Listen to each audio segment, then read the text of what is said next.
Assalamualaikum warahmatullahi wabarakatuh. Kali ini saya akan memberikan materi mengenai ASEAN dan kehidupan sosial budaya negara-negara yang tergabung di dalamnya. Kita mulai sekarang materinya. Bukan hanya manusia yang hidup saling bertetangga, namun negara-negara memiliki tetangga juga. Di masa sulit seperti pandemi COVID saat ini, tetangga diharapkan dapat saling membantu, saling mendukung, dan saling bekerja sama satu sama lain. Begitu pula dengan negara. Dibentuknya ASEAN sebagai negara yang saling bertetangga, diharapkan adanya kerjasama untuk mewujudkan hidup berdampingan dengan rukun dan saling membantu satu sama lain. ASEAN yang merupakan singkatan dari Association of Southeast Asian Nations atau Asosiasi Negara-Negara di Wilayah Asia Tenggara, yang merupakan organisasi bagi negara di kawasan Asia Tenggara yang tidak membedakan sistem politik dan ideologi dengan dasar pembentukan berupa kerjasama di bidang ekonomi, sosial, dan budaya. Namun, seiring dengan perkembangannya, organisasi ini bertekad menjamin stabilitas dan keamanan tanpa campur tangan bangsa asing. Berikut merupakan persamaan bangsa-bangsa di Asia Tenggara. Hal ini melatar belakangi pembentukan ASEAN itu sendiri, yaitu ada persamaan letak geografis di kawasan Asia Tenggara, persamaan budaya, yaitu budaya Melayu Austronesia, persamaan nasib dalam sejarah, yaitu sama-sama sebagai negara bekas dijajah oleh bangsa asing, kecuali negara Thailand, dan persamaan kepentingan untuk menjalin hubungan dan kerjasama di bidang ekonomi, sosial, dan budaya.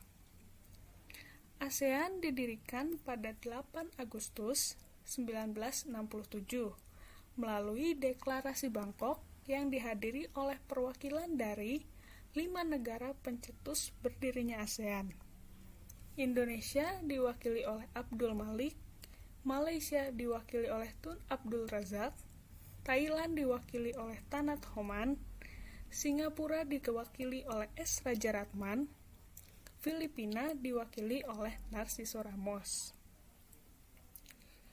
Brunei Darussalam menjadi negara selanjutnya yang bergabung dengan ASEAN pada tanggal 7 Januari 1984, Vietnam pada 28 Juli 1995, Laos dan Myanmar yang bergabung bersama pada 23 Juli 1997, serta Kamboja pada 30 April 1999. Nah, sampai saat ini, jumlah negara anggota ASEAN ada 10 negara. Pada lambang ASEAN ada 4 warna berbeda, warna biru, warna merah, warna kuning, dan warna putih. Tiap warna melambangkan arti yang berbeda-beda. Warna biru melambangkan kedamaian dan stabilitas, warna merah melambangkan keberanian dan dinamisme, warna kuning melambangkan kemakmuran, dan warna putih melambangkan kesucian. Selain itu, pada lambang ASEAN terdapat batang padi pada bagian tengahnya. Batang padi ini melambangkan impian para pendiri ASEAN, di mana negara-negara di ASEAN terikat bersama dalam persahabatan dan solidaritas. Selain itu, jumlah batang padi menunjukkan jumlah negara yang tergabung di ASEAN. Ada 10 batang padi menunjukkan 10 negara anggota ASEAN. Terdapat juga lingkaran yang mengelilingi batang padi. Hal ini menunjukkan persatuan negara-negara ASEAN. Berikut merupakan gambar peta negara-negara di Asia Tenggara. Selanjutnya ada kehidupan sosial budaya masyarakat Asia Tenggara, dimulai dari Indonesia. Kehidupan sosial budaya di Indonesia yang pertama dapat dilihat dari keberagaman suku budaya yang ada. Di Indonesia juga ada 6 agama yang diakui, yaitu Islam, Kristen, Katolik, Hindu, Buddha, dan Konghucu. Namun, walaupun berbeda, Indonesia tetap satu yang ditunjukkan dengan semboyan yang terdapat pada kaki burung Garuda, yaitu Bhinneka Tunggal Ika. Bhinneka Tunggal Ika sendiri berarti walaupun berbeda-beda tetapi tetap satu jua. Indonesia juga merupakan negara yang menjunjung tinggi sikap gotong royong dan toleransi antar agama, suku, ras, budaya, dan adat istiadat. Malaysia merupakan negara dengan mayoritas penduduk yang merupakan suku Melayu. Namun, di Malaysia juga ada masyarakat yang merupakan keturunan Tionghoa, India, Pakistan, dan Tamil. Mayoritas agama di Malaysia sama seperti di Indonesia, yaitu Islam. Nah, apabila di Indonesia memiliki Monas, maka Malaysia memiliki Menara Kembar Petronas sebagai ikon dari ibu kotanya, yaitu Kuala Lumpur. Makanan khas dari Malaysia yang kita tahu biasanya ada nasi lemak. Selanjutnya ada negara Thailand yang merupakan satu-satunya negara di kawasan Asia Tenggara yang tidak pernah dijajah oleh bangsa asing. Maka dari itu, Thailand sendiri memiliki arti tanah kebebasan. Mayoritas masyarakatnya menganut agama Buddha. Tapi di negara Thailand juga memiliki beberapa suku seperti Thai, Tiongkok, dan Melayu yang struktur kebudayaannya dipengaruhi oleh agama yang dianut. Selanjutnya ada Singapura. Singapura bukan negara yang luas, tapi pendapatan negaranya paling tinggi di antara negara yang ada di kawasan ASEAN lainnya. Yang paling dikenal dari Singapura sendiri untuk turis biasanya adalah Merlion dan Marina Bay. Mayoritas masyarakat Singapura merupakan etnis Tiongkok. Di kawasan Asia Tenggara, bukan hanya Indonesia yang merupakan negara kepulauan.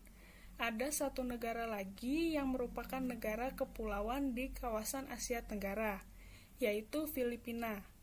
Filipina ini masyarakatnya mayoritas merupakan kelompok etnolinguistik Tagalog. Maka dari itu, bahasa nasional dari Filipina adalah Tagalog. Namun, penduduk Filipina lebih banyak menggunakan bahasa Inggris dan bahasa Spanyol. Sama seperti Malaysia, mayoritas masyarakat Brunei Darussalam berasal dari suku Melayu dan beragama Muslim. Karena termasuk negara yang mayoritas beragama Muslim, biasanya jika berbeda jenis kelamin, masyarakatnya tidak berjabat tangan satu sama lain. Nah, Brunei Darussalam juga termasuk negara yang kaya. Kekayaan negara Brunei Darussalam ini berasal dari sumber daya alamnya, yaitu minyak bumi. Lalu, negara selanjutnya adalah Vietnam. Mayoritas penduduk Vietnam merupakan etnis Viet dan Kinh. Masyarakat Vietnam juga masih memiliki pengaruh Tionghoa yang sangat kental. Hal ini dapat dilihat dari perayaan Tahun Baru Imlek yang begitu melekat dengan masyarakat Vietnam. Selanjutnya ada Myanmar. Myanmar adalah negara paling utara yang ada di kawasan ASEAN. Hal ini ditunjukkan dengan penduduknya yang mayoritas merupakan keturunan Tibet. Maka dari itu, bahasa yang digunakan adalah bahasa Birma. Mayoritas masyarakat tersebut menganut agama Buddha. Namun, ada satu etnis yang menganut agama Islam di negara Myanmar, yaitu etnis Rohingya. Myanmar memiliki satu julukan, yaitu negeri dengan 1000 pagoda karena mudahnya ditemukan pagoda di negara Myanmar ini. Selanjutnya ada negara Laos, di mana Laos ini memiliki julukan The Lock Country atau negara yang terkunci. Kenapa? Karena Laos tidak memiliki wilayah laut, sehingga Laos hanya berbatasan dengan daratan negara-negara tetangganya, yaitu ada Myanmar, Thailand, Kamboja, Vietnam, dan Tiongkok. Laos sendiri memiliki olahraga yang terkenal, yaitu Katau, yang menyerupai voli namun menggunakan kaki.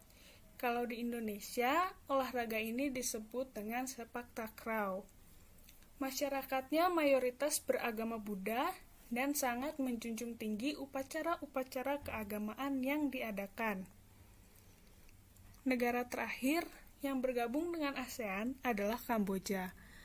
Kamboja ini biasanya dikenal akan bangunan ikonik yang menjadi bangunan keagamaan terluas di dunia, yaitu Angkor Wat.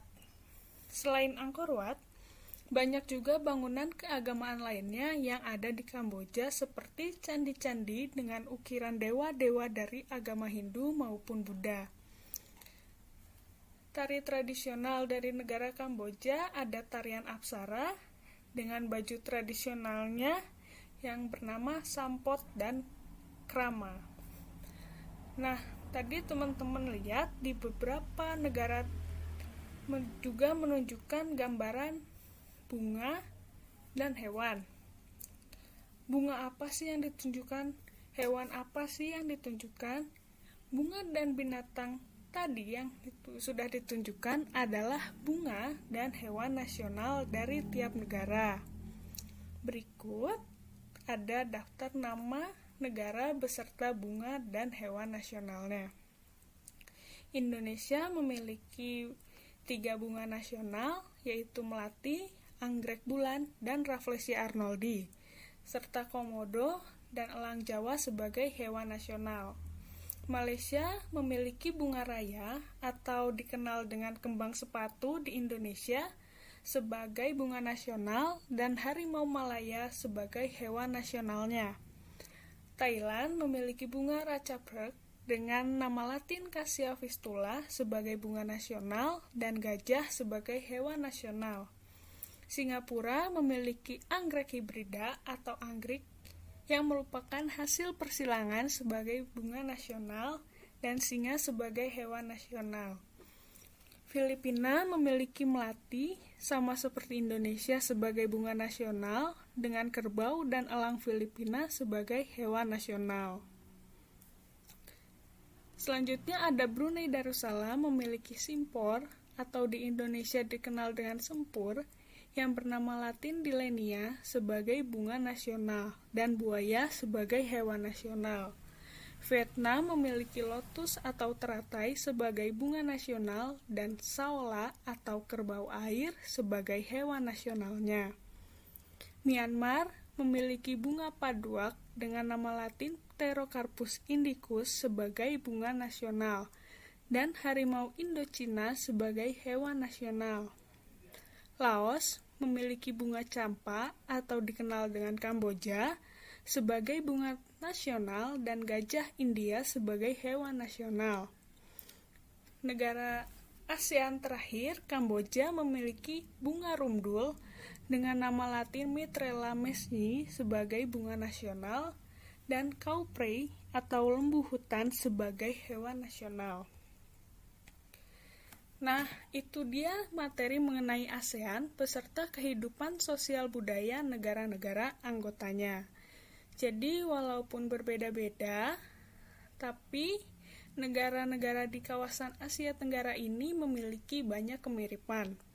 Oleh karena itu, kita harus menjaga hubungan baik dengan negara-negara tersebut. Ada juga moto dari ASEAN sendiri, yaitu One Vision, One Identity, and One Community, yang berarti negara-negara di ASEAN memiliki satu visi, satu identitas, dan satu komunitas. Sekian materi yang dapat saya sampaikan, semoga bermanfaat. Wassalamualaikum warahmatullahi wabarakatuh. Berikut referensi yang saya gunakan.